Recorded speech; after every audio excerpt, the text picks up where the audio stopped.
The Lord is my shepherd, I shall not want. He maketh me to lie down in green pastures. He leadeth me beside the still waters. He restoreth my soul. He leadeth me in the paths of righteousness for his name's sake. Yea, though I walk through the valley of the shadow of death, I will fear no evil, for thou art with me. Thy rod and thy staff, they comfort me. Thou preparest a table before me in the presence of mine enemies. Thou anointest my head with oil, my cup runneth over. Surely goodness and mercy shall follow me all the days of my life, and I will dwell in the house of the Lord forever. Amen. Amen. I love the poetry of the King James translation of Psalm 23. I know that's not the translation I normally use, but come on, Psalm 23, you've got to hear it in the King James. Today I want to zero in on verse 4, walking through the valley of the shadow of death. That wasn't me falling in the water, just to be clear. We're doing some net casting here for shrimp behind the camera, but I promised them they wouldn't be on the video. I want to zero in on verse 4, walking through the valley of the shadow of death. I've passed through a few of those valleys. Have you?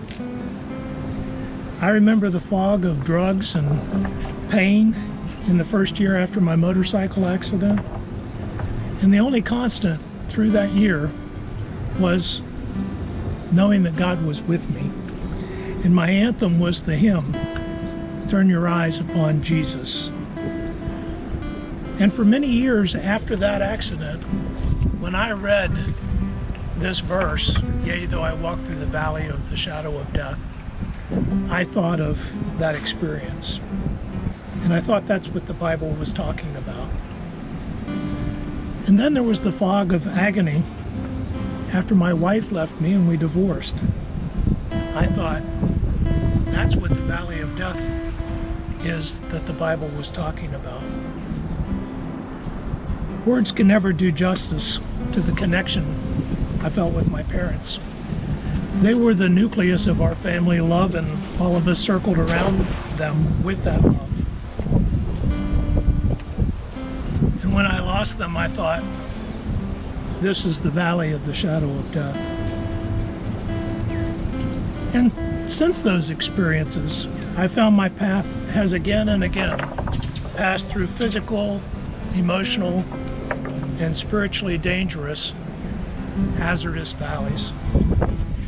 If you haven't experienced the promise, thou art with me, you may not be able to relate to this verse, but the next time you walk through that dark valley, maybe you could say this prayer.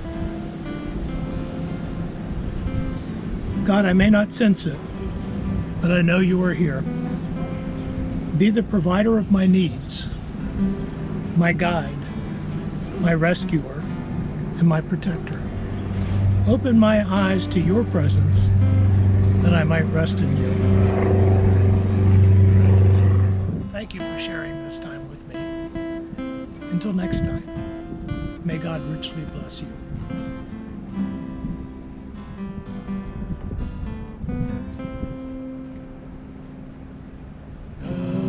Just a closer walk with thee. Granted, Jesus is my plea. Daily walking close to thee. Let it be.